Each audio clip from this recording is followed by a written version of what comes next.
Macron a pris la parole aujourd'hui, ce matin, pour énoncer en fait les lignes directrices qui vont forger la loi contre le séparatisme. Au départ, quand ce sujet avait été abordé il y a quelques mois déjà auparavant, donc il s'agissait du séparatisme.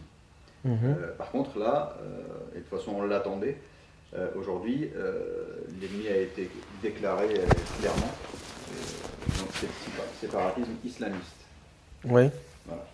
Donc en fait, il ne vise pas le séparatisme par rapport aux valeurs républicaines ou par rapport à la France en général, mais plutôt, encore une fois, on voit bien qu'il vise une communauté. Et parmi justement les lignes directrices, il y a l'obligation de neutralité des agents publics, mais aussi des salariés des entreprises délégataires. C'est-à-dire que, bien sûr, on sait très bien que les fonctionnaires ont obligation à la neutralité, mais là, ils vont étendre cette neutralité même aux entreprises délégataires.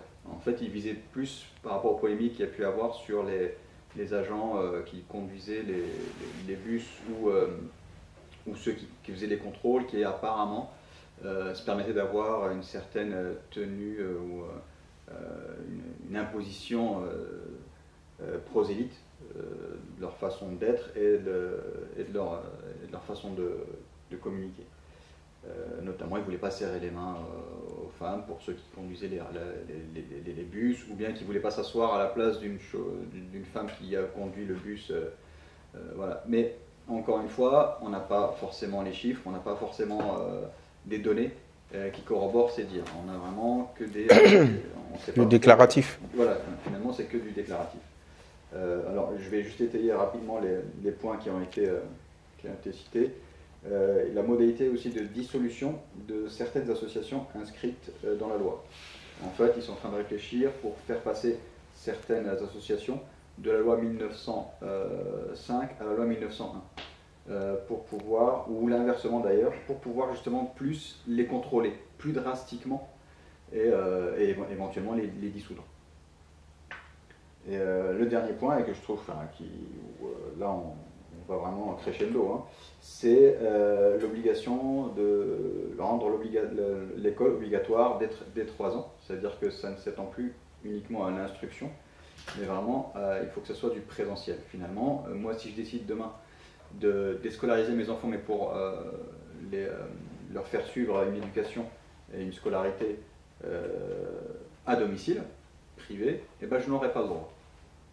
Donc il y a plusieurs points, mais finalement qui ne visent, parce qu'encore une fois, là il parlait bien des musulmans, qui en effet, il a vu qu'il y avait certaines écoles non déclarées qui s'étaient créées dans certains quartiers, et qu'il y avait des femmes en niqab qui venaient chercher des enfants de 8h du matin jusqu'à 15h pour finalement n'apprendre que du Coran.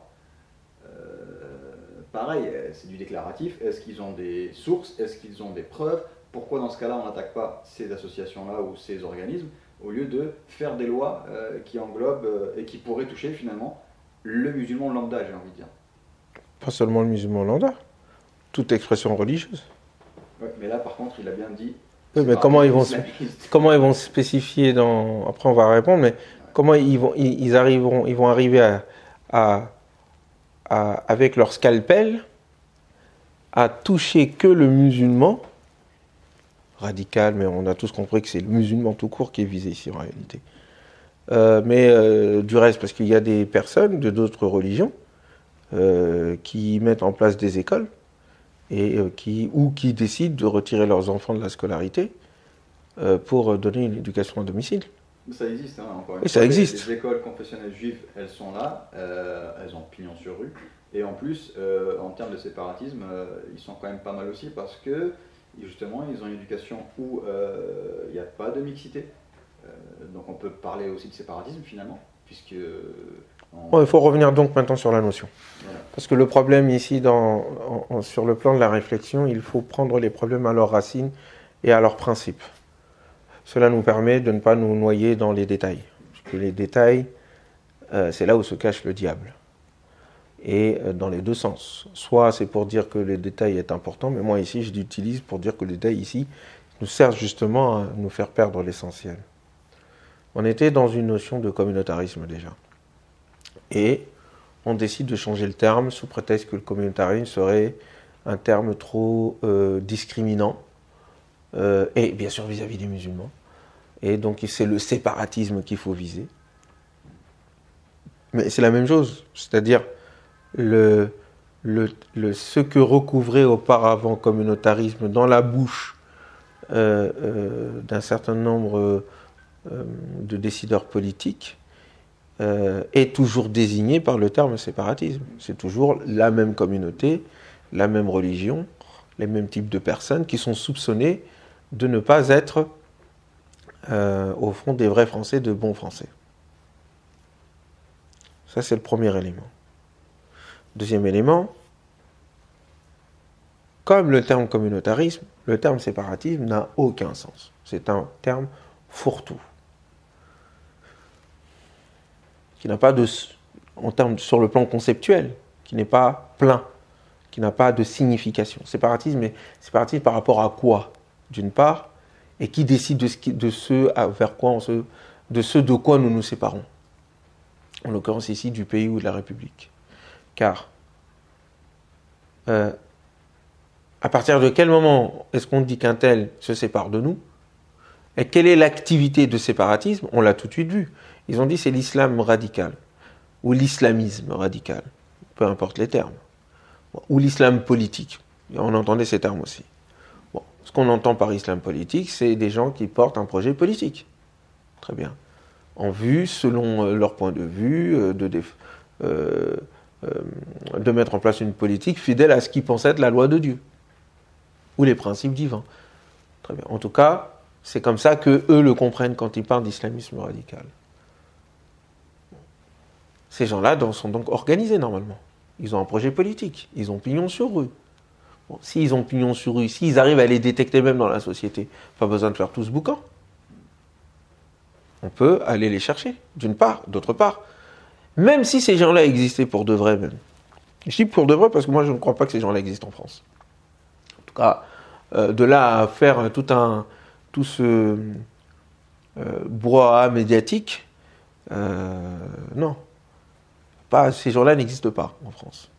S'il y en a un ou deux qui ont ce type de projet, ils ne comptent pas. Ils n'ont aucun moyen d'imposer cette vision-là au sein de la société française. Ils n'ont aucun moyen de convaincre des gens là-dedans. Et quand bien même avaient-ils cette conviction, c'est leur conviction et c'est tout. Ils ont le droit d'avoir cette conviction.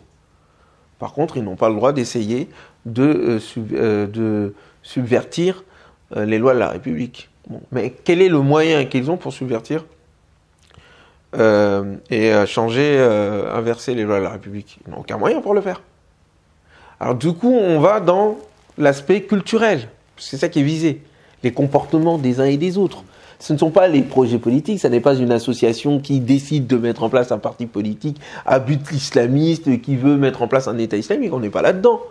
C'est pas du tout de ça dont on parle en France. Du coup, tout d'un coup, on se retrouve avec des comportements. Est-ce que ils respectent la mixité, l'égalité entre les hommes et les femmes?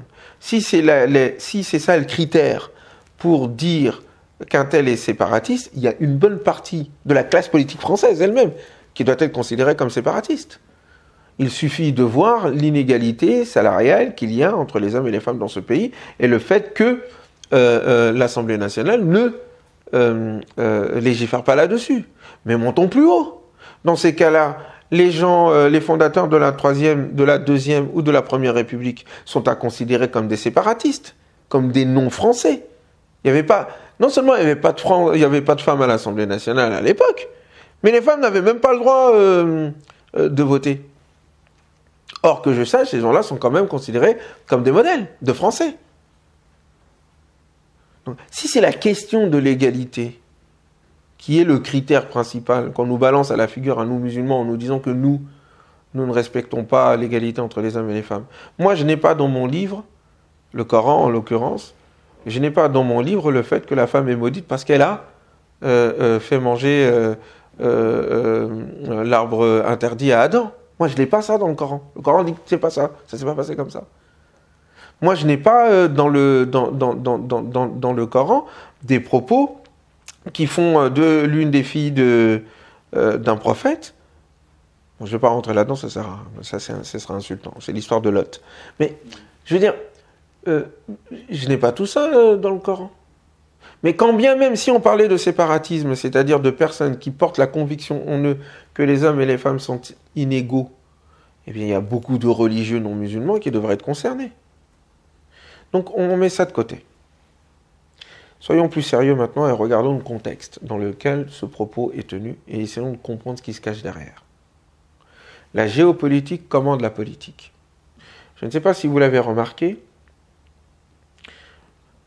au moment où ce discours a lieu, c'est le moment où Emmanuel Macron, par ailleurs, a beaucoup de conflits avec la Turquie. Très bien. Je veux dire, quel est le lien ?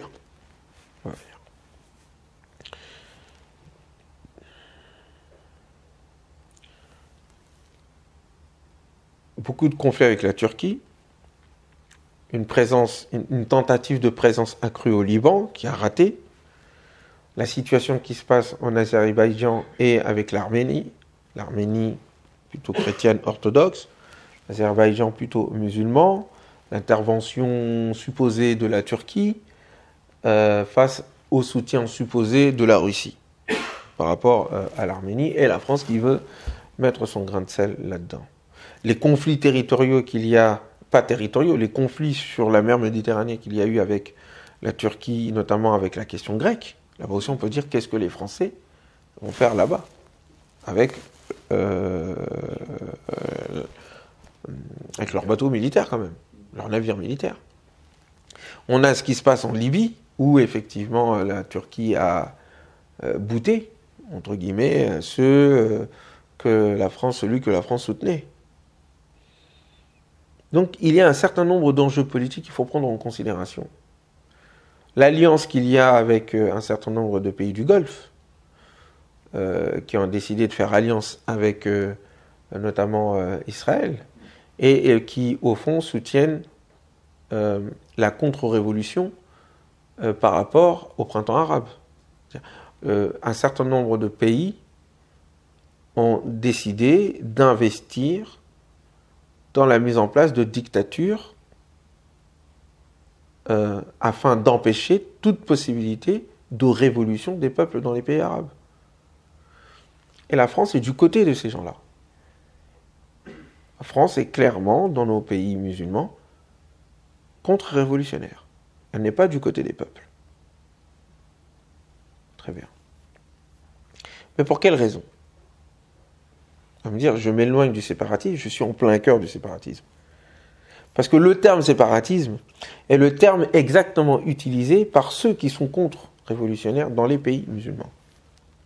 Et c'est le terme exactement qu'utilise la Chine quand il parle des Ouïghours. Quand on parle des Ouïghours en Chine, on les traite de séparatistes, ce qui permet de justifier les atrocités que subissent le peuple ouïghour musulman. Donc cette terminologie séparatisme, elle ne sort pas du ciel. Il y a une terminologie utilisée pour justifier les discriminations, ou en tout cas les politiques de discrimination contre les musulmans, en disant que c'est contre le terrorisme à l'international.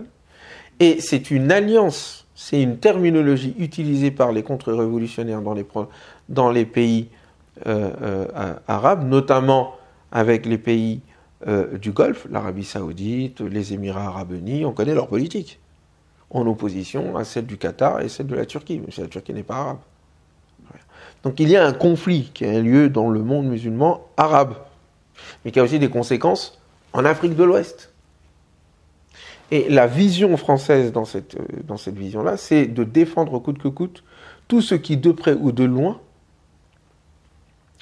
s'approche de l'islamisme, dans le sens, s'approche de ce qu'eux ils appellent l'islam politique, mais qui est au fait ceux qui gagnent à chaque fois lorsque les élections sont libres. On peut ne pas être d'accord avec l'islam politique, d'ailleurs il faudrait qu'on se mette d'accord sur le contenu, ce qu'on entend par l'islam politique. Très bien. Mais au fond, ce sont ceux-là qui gagnent à chaque fois les élections quand elles sont libres. Et ce sont ceux-là qui portent au fond un projet, il faudrait faire d'ailleurs une vidéo là-dessus un de ces jours, un projet, effectivement, de souveraineté fondée sur la référence islamique des populations et avec l'idée d'une transnationalité, quelque chose qui dépasse les frontières actuelles mises en place par la colonisation. L'islamisme, c'est ça, à la base des bases.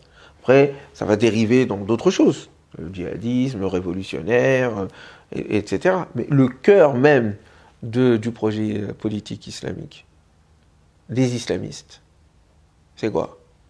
La remise en cause des frontières mises en place par la colonisation et la référence à l'islam en tant que religion qui porte une civilisation et qui est capable de répondre aux besoins de l'humanité. Après leur interprétation, leur choix stratégique, on connaît mes positions sur un certain nombre de choses, de critiques même que je profère de la part de ces gens-là, leur vision théologique, quelquefois un peu leur interprétation un peu restrictive, un peu rigoriste, leur incapacité à renouveler la pensée, etc.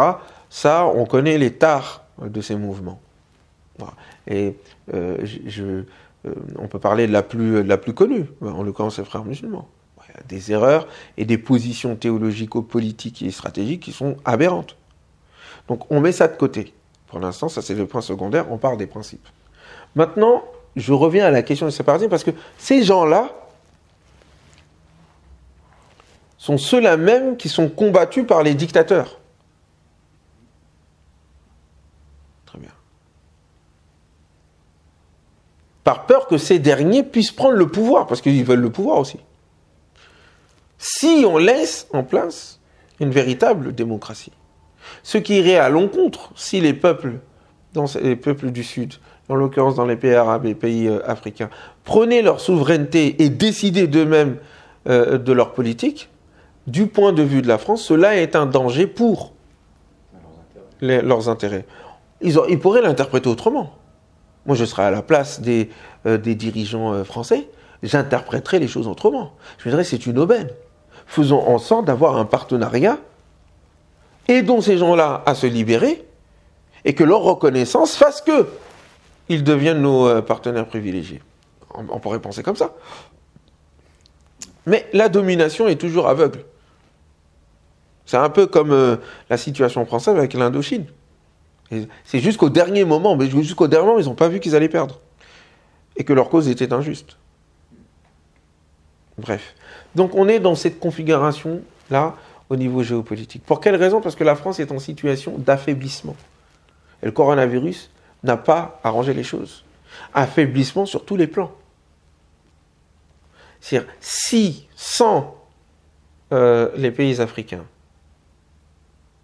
sans les ressources que la France arrive à tirer à moindre prix de ces pays-là, la France serait un pays extrêmement moyen. Elle a, sur le plan géostratégique, sur le plan diplomatique et politique, une envergure qui ne correspond pas à sa véritable puissance économique. Les autres pays le voient. Et le rapport qu'il y a notamment en Europe avec l'Allemagne la met dans une situation extrêmement difficile le jour où elle perd cette influence-là.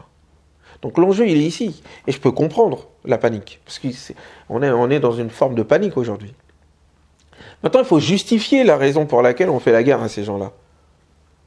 Que ce soit aux États-Unis ou que ce soit ici en France. On a choisi le côté, ce sont des terroristes, ce sont des islamistes, l'islamisme est mauvais. On a diabolisé au fond ce qu'on entend par islam politique, alors que ça veut juste dire que des gens portent un projet politique qui se réfère à l'islam. On peut ne pas être d'accord avec leur interprétation de l'islam, on peut ne pas être d'accord même avec l'idée de se référer à l'islam pour pouvoir diriger le pays, mais celui qui doit trancher, c'est le peuple. Très bien. J'ai dit que la géopolitique commandait la politique. Ce positionnement de la France au niveau géopolitique, le parti pris flagrant qu'elle prend en faveur des dictatures et des dictateurs, lui fait prendre le vocabulaire et la propagande des dictateurs. Le vocabulaire, les termes utilisés pour désigner ces gens-là à l'intérieur de leur pays, et les désigner comme des terroristes, des intégristes, des gens qui sont là pour détruire la civilisation, etc., finit par polluer son propre langage pour désigner les populations à l'intérieur.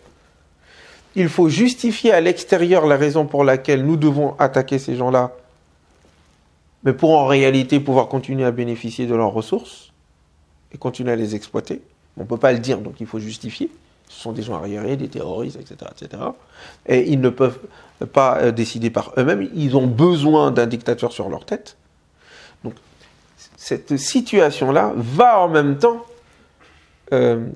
influer sur le besoin. Cette justification va influer sur la trouvaille, le fait de trouver un ennemi interne. L'ennemi interne et l'ennemi externe, ne faisant qu'un, les musulmans, permet de continuer la politique dans laquelle nous nous trouvons. Est-ce que je me fais bien comprendre ? Très bien. On en vient maintenant à la question du séparatisme, parce que c'est de ça dont on parle. On utilise les termes qui justifient la guerre à l'extérieur, et on importe ces guerres à l'extérieur à l'intérieur. Et on se trouve les ennemis qui permettent de justifier notre domination des autres. C'est ce contexte-là qu'il faut prendre en considération. Une guerre menée contre d'autres à l'extérieur a toujours un impact sur la vie des gens à l'intérieur, toujours. Forcément. Et puis, il y a un autre point qu'il faut aussi pointer. C'est la psychologie de ceux qui ont forgé ce terme, ou qui l'ont choisi, comme c'est le cas aujourd'hui, avec notre président. C'est que ça dit beaucoup de l'élite qui nous dirige aujourd'hui. Il est quand même étrange, la domination accuse toujours les dominés des tares. Elle projette sur les dominés les tares qu'elle a en elle, qu'elle voit en elle, consciemment ou pas. Parce qu'aujourd'hui, ceux qui font preuve de séparatisme, ce sont ceux qui ont les moyens de partir. Quand on parle de ghettos dans les quartiers populaires, les ghettos n'ont été créés qu'en raison du fait que les riches les ont quittés, ces quartiers. Ils sont partis se créer un propre ghetto, leur propre ghetto. D'ailleurs, le ghetto dont on parle dans les quartiers populaires ne peut exister qu'en raison de la création volontaire des ghettos de riches. Ce sont les riches qui sont partis. Ce sont les riches qui ont la possibilité de partir, pas les pauvres. Les pauvres ne créent pas le ghetto. Ils l'auraient imposé. Ce sont ceux qui ont la possibilité de partir qui, de fait, créent le ghetto. On se regroupera entre eux dans les quartiers. Ce sont ceux qui ont la possibilité de ne pas payer les impôts et faire en sorte que des milliards et des milliards manquent aux caisses de l'État, sans qu'ils soient poursuivis. Même quelquefois, ils sont même choyés. Ce sont ceux-là qui font sécession. Ce sont ceux-là qui font séparatisme. Et ce sont ceux-là qui indiquent et qui commandent cette notion de séparatisme vis-à-vis du reste de la population. Donc moi, je dis que ce terme de séparatisme, on dit plus sur celui qui le dit que sur ceux qui le désignent.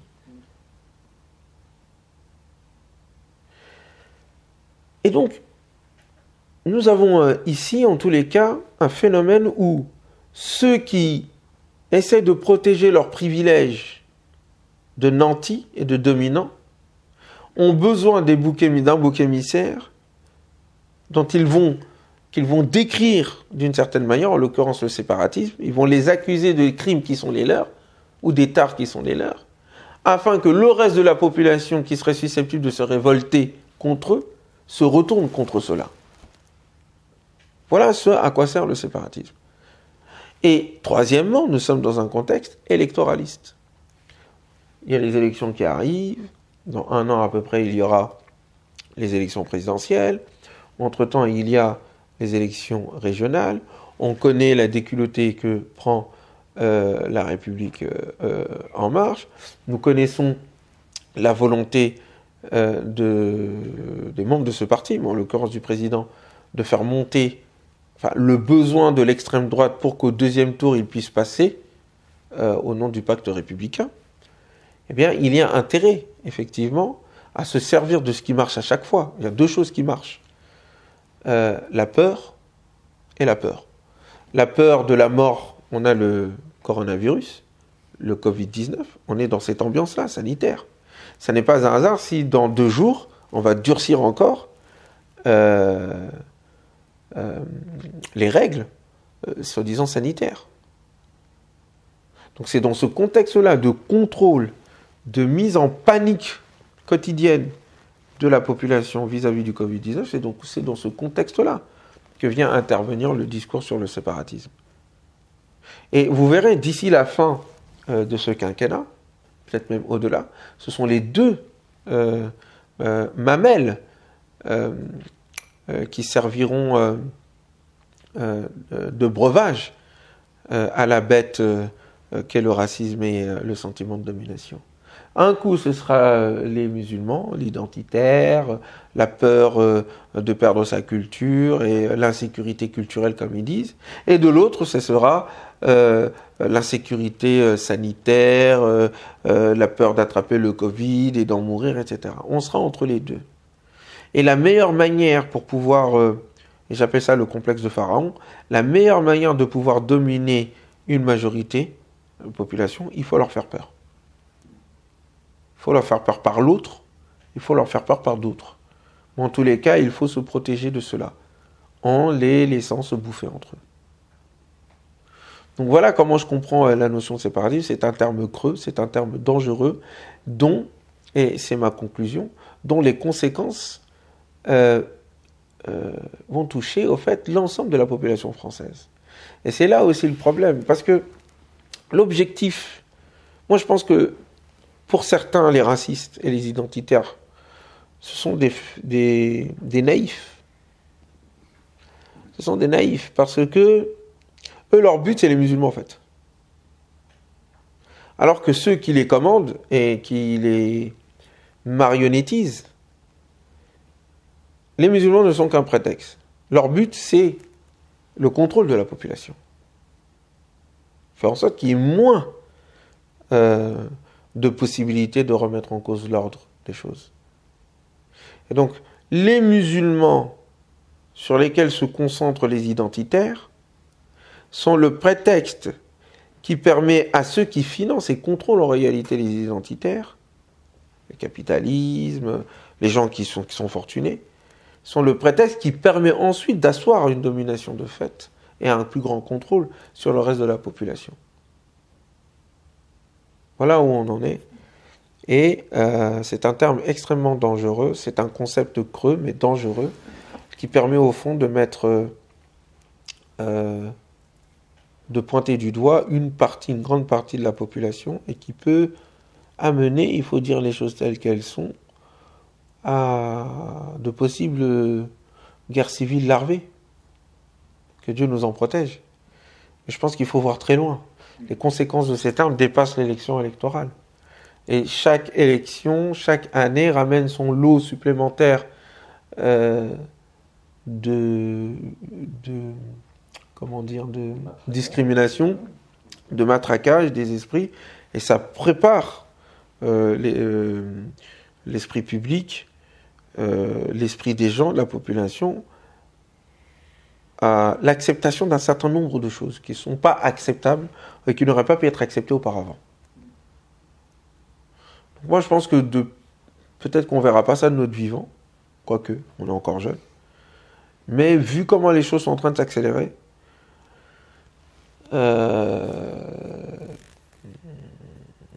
il faut que nous prenions garde.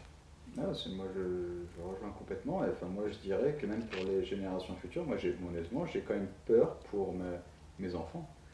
Toi, tu vas peut-être un peu plus loin, mais moi, oui, en effet, d'ici 5-10 ans, je ne sais pas dans quel état la France va être.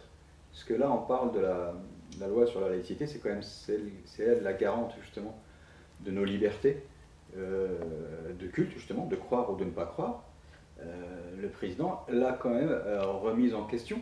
Même cette loi qui est si chère aux Français, finalement, on est en train de la remettre en question parce qu'il prétextait que c'était dans un contexte où l'islam n'existait pas. Et voilà, on en arrive à là quand même. Et il l'a cité, c'est dans son discours. Il a dit qu'aujourd'hui, les choses ont évolué, il y a une nouvelle religion, c'est quand même la deuxième religion de France, mais il y a une nouvelle religion qui est là et qu'il va falloir composer avec, et donc il va falloir revoir cette loi. Non, leur objectif, c'est de changer la loi. C'est ça, de la durcir et de la vider de son contenu. Ouais, oui. Ce qu'ils veulent, c'est revenir sur les libertés fondamentales. Il faut dire les choses telles qu'elles sont, c'est ça qui est en train de se passer. Et le reste de nos concitoyens sont complices s'ils se taisent là-dessus. On est tous complices. Sous prétexte que ça ne me concerne pas, c'est les musulmans, ces salauds de terroristes. C'est bien fait pour eux. Moi, ça ne me touchera pas. C'est une erreur. Les lois, soi-disant, contre le terrorisme qui ont été votées au lendemain des attentats de 2015, eh bien, elles ont été appliquées immédiatement à ceux qui ont manifesté, aux écologistes, à ceux qui ont manifesté contre la loi El Khomri, et tout le reste s'ensuit. Ce sont eux qui ont subi ça en premier. Voilà. Il faut qu'on soit un peu plus intelligent, qu'on ne se laisse pas aveugler par notre haine de l'autre. Cette haine de l'autre est érigée et alimentée pour nous faire perdre de vue l'essentiel, c'est-à-dire nos libertés, ce qui nous est nos libertés, notre égalité et le partage de nos richesses, la solidarité. Voilà ce qu'est l'enjeu. Et au nom du fait que on arrive à ériger dans notre regard, dans notre vision, à coup de matraquage médiatique, on arrive à ériger l'autre musulman comme étant l'ennemi à abattre, et certains sont soulagés en entendant cela, certains sont soulagés en pensant à cela, alors qu'ils ont le frigo vide.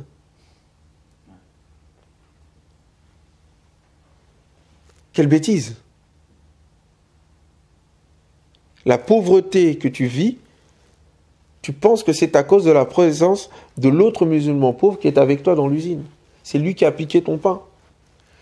Alors qu'il y a assez de pain pour tout le monde. Donc il faut questionner le goinfre qui a tout pris et qui vous a laissé que des petits bouts de pain. Ne cherche pas le petit bout de pain qui se trouve chez ton voisin, alors que le goinfre qui te sert, soit de patron ou en tout cas d'élite, a tout pris. Et il te dit, mais regarde, l'autre il a le bout de pain. Réfléchis. Et donc, il y a effectivement un travail de conscientisation à faire, un travail de déconstruction, un travail d'explication. Et puis, il y a de la part des musulmans la nécessité de se préparer. De se préparer à quoi? À des lendemains qui ne vont pas chanter. En tout cas, qui ne vont pas bien chanter. Et un musulman ou un homme prévenu en vaut deux. Nous, on va leur trois parce que ça fait longtemps qu'on vit ces choses-là. Et moi, il y avait une époque, j'y croyais pas trop. Je me disais, c'est pas possible parce qu'ils ont quand même la Seconde Guerre mondiale, il y a le nazisme, il y a eu l'antisémitisme. Donc, normalement, ils vont pas oser. Maintenant, en lisant l'histoire, à l'époque, dans les années 30, les gens ne pensaient pas que les choses allaient dégénérer à ce point-là. Il y en a certains qui l'ont vu, ils sont partis. Ceux qui ne l'ont pas vu venir, et ont vraiment cru en l'idée des principes égalitaires, républicains et compagnie, etc., on sait ce qui leur est arrivé. On leur a mis des étoiles, on les a jetés dans le train. Et beaucoup, leur souhait, c'est ça. C'est qu'ils n'y arrivent pas, pour l'instant, parce qu'il y a des lois, parce qu'il y a l'international, on ne peut plus faire tranquillement les choses. Cependant, quand je vois ce qui se passe en Inde, quand je vois ce qui se passe en Chine, quand je vois les exactions que un certain nombre de populations du Sud, en l'occurrence musulmanes, subissent de la part de nos armées, moi, ça ne m'étonnerait pas que demain, pour des raisons sécuritaires, on parque des gens à côté en disant c'est pour votre sécurité, c'est pour savoir qui est qui. Et je pense que ça passera crème. Peut-être pas tout de suite, pas aujourd'hui, mais d'ici un certain nombre de temps. Donc si on est au courant de tout ça, il nous faut proposer un autre projet de société. Nous mettre en relation avec les différentes forces républicaines réelles de ce pays, parce qu'ils existent, ils sont étouffés. Ils n'ont pas voix au chapitre. Et parce qu'eux-mêmes n'ont pas vraiment un véritable projet de société fédérateur aussi. Mais il y a un certain nombre de personnes qui disent clairement que la manière dont la laïcité détournée est inadmissible, que la notion de séparatisme est un danger pour les libertés religieuses et les libertés de conscience. Parce que là, ils vont essayer de fouiller. Au fond, ils te disent que celui qui dit que Dieu est plus important pour lui que les lois de la République, c'est un séparatiste. Mais on est où ? J'allais dire allô. Mais c'est honteux. C'est le principe même d'une religion que de penser que la parole de son Seigneur est supérieure à tout. Ça, ce n'est pas un problème pour la République. La République ne s'occupe pas des croyances des uns et des autres. La République, si c'est notre République, c'est la loi de nous tous.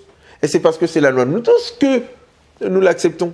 Mais quand eux, ils disent que non, la loi de la République doit être considérée comme supérieure, c'est qu'ils sous-entendent que cette loi n'est pas la nôtre. C'est la leur, qu'ils imposent. À ce moment-là, ça n'est plus la République. Parce que la République, ça veut dire la chose de tout le monde. Res publica. Donc la loi, c'est notre loi à tous qui l'avons décidé ensemble. Là, ce qu'ils nous font comprendre, c'est que ce n'est pas la loi de tout le monde. C'est leur loi à eux. Donc eux, c'est qui? Quand Emmanuel Macron dit « nous », ce « nous », c'est le « nous » de qui? Puisqu'il y a un « nous » qui s'exprime par rapport à d'autres, au sein de la même société. Ça veut dire que ces autres ne sont pas les nôtres. Mais dans la République, il n'y a pas les autres. Il y a nous. Et la loi, elle est commune à tout le monde, parce que tout le monde y a participé, directement ou indirectement, à travers des représentants élus, qui sont chargés de réfléchir sur ce qui permet d'atteindre l'intérêt général. Là, je fais selon la tradition de Rousseau, qui est la tradition républicaine. Donc quand ils disent séparatisme, qui fait le séparatisme? Ce sont eux. Ce sont eux qui empêchent les musulmans d'accéder à leurs droits. Ce sont eux qui défendent la police dans ses exactions et ses racismes. On parlera de ça d'ailleurs après. Ce sont eux qui défendent mordicus un certain nombre de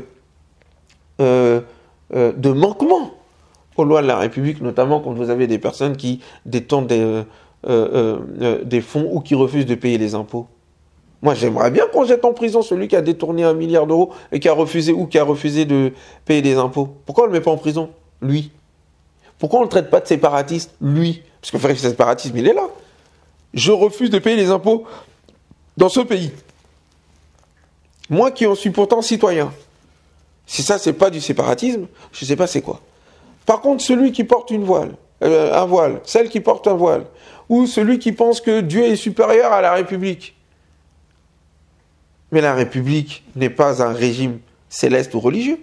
C'est un régime terrestre et humain. C'est tout.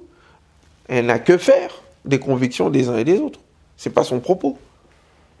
Donc, c'est un peu fouillis. J'espère que j'ai été clair. C'est un terme creux, un terme dangereux, qui répond à des ambitions de domination extérieures qui viennent polluer les relations intérieures et qui empêchent de ce fait d'aller vers ce qui permet la réalisation, en tout cas au plus possible, de l'idéal républicain, liberté, égalité, fraternité. Pour ce faire, il faut aller vers des véritables projets de solidarité et de création des conditions qui permettent à chacun de pouvoir se réaliser en tant qu'humain. Et puis le reste, on en parlera à une prochaine vidéo.